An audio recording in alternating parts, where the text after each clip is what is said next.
Okay. So far it's introduction, so I guess there are no questions, but just any time, please let me know through the chat window or raise your hands and we'll go through them. These are some of the applications that are under research or implemented, which answers why is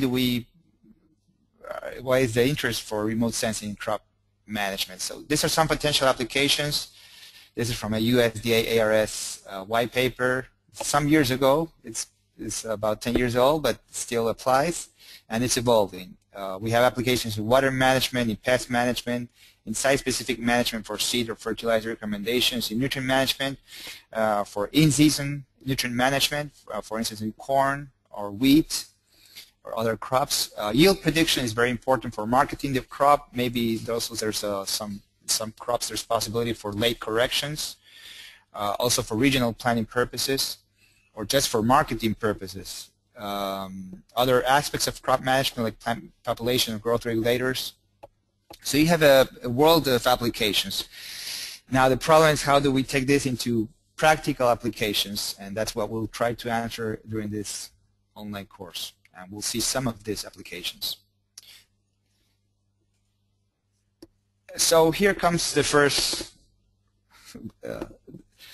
issues. There are barriers. Without question, there are barriers to adoption. Remote sensing is not a technology that has been as widely adopted as other technologies in agriculture. These are some of the possible barriers that we have seen. Maybe it's not clear what are the possible applications. You have a nice imagery, you have high resolution, but then how do you apply this in crop management? What algorithms do you use to derive relevant information? Maybe the cost is too expensive, and one of the reasons is that remote sensing imagery, or maybe satellite imagery, is sold by square kilometer or square mile in large areas. So they can take one shot 60 by 60 kilometers, but then that's too expensive for one individual farm or field. So one image is too expensive to afford. So how do we create regional associative approaches? Availability, where do we find this? Where do we download it? We need specialized skills also. These are some of the software that are used for processing remote sensing imagery, ERDAS, ArcGIS, ENVI, and unless you're a very large operations, maybe the time and the staff is not available. Or maybe the specialization, it's a whole new field, and it's better to rely on a third-party provider. So there are a number of things. These are some interesting publications that researched. One is from Purdue, one is from GeoAgro. This is an interesting paper. It comes out with a figure. This is very variable because it depends on where you are, how you apply it, for what purposes, but at least they came out with an average number at a little bit over $30 per hectare. It's not a number to really take into account something cast in stone. It's an indicator. But this was interesting because it's one of the few works that I have seen that they put numbers to the technology. Ourselves, we have produced a material for the market in Argentina, and hopefully we'll produce it at the end of the year for the US and for South Africa, and maybe Venezuela. It's in Spanish, but the link is there. Basically, it's a study of how different site-specific management applications and what profits they bring. So you have different variable fertilization in wheat, or variable density in corn, which is one of the most profitable, or phosphorus in barley, and so on. So these links will be available, and but anyway, we'll be doing this locally for each market. But just a quick reference that profits can be measured, and they're not usually measured, but they can be measured, but sometimes they're not clear, so that's another barrier to adoption. So one of the questions, and this is another way that we're going to communicate, it's first, if you like to answer this, if to know if you're currently using remote sensing. So you'll see on your screen a little survey there. So if you'd like to vote, please let us know, and it's good to see if someone is using it, or if they're planning to use it, or they're not in the near future, but just get general information from this course. So if you'd like to share that, that would be interesting to know the different opinions we have. So I will wait just a little bit to have a few more votes, and then I close it. So this is very good to see where you're coming from and how you're going to use this course for your benefit. So I'm just going to share it. You have that 1/4 is using it frequently, and 2/3 are planning to.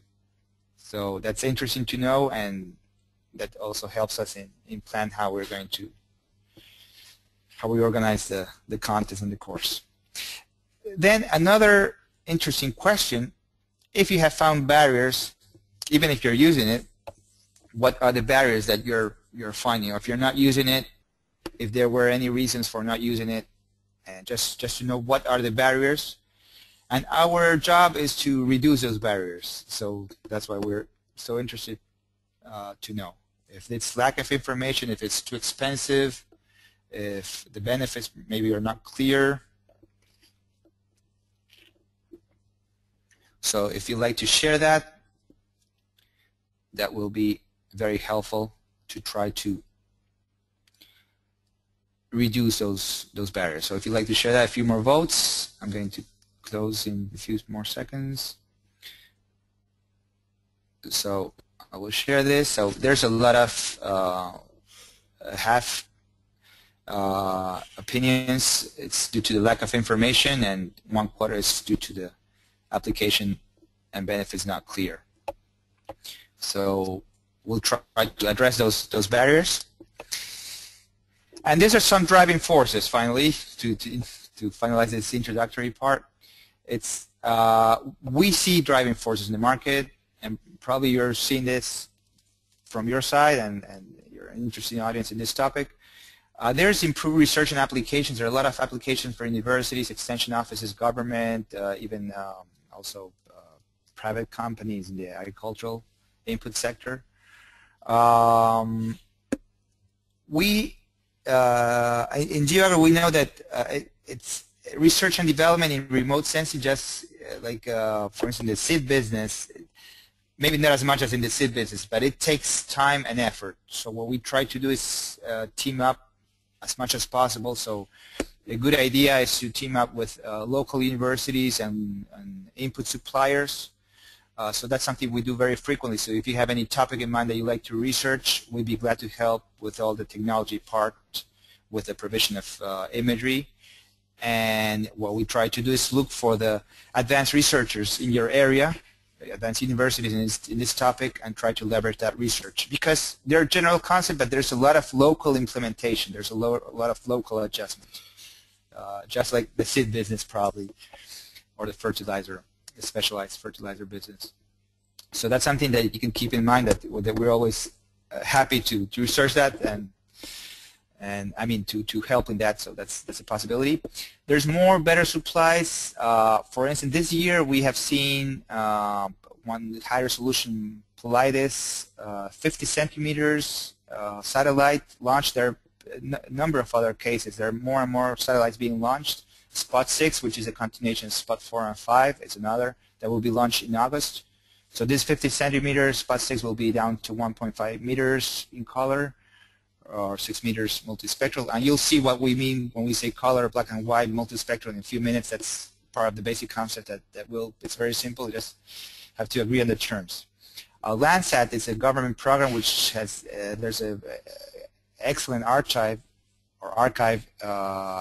Unfortunately, the satellite is not available in 2012, but it will be available, a new improved satellite in 2013. That's in 30 meters resolution, which is very useful for a number of purposes. Unmanned aerial vehicles, options coming up. It's becoming more commercial, the lower cost of aerial imagery, and we'll try to provide you with an overview next week. We'll go in detail into different providers, different resolution, different cost. There are more service providers, just like GeoAgro. There are other companies that are providing information products based on remote sensing, and you'll see this more and more. So to summarize, for adoption, it has to be relevant information, useful, easy to use, at an affordable cost. So that's where we're targeting. So in this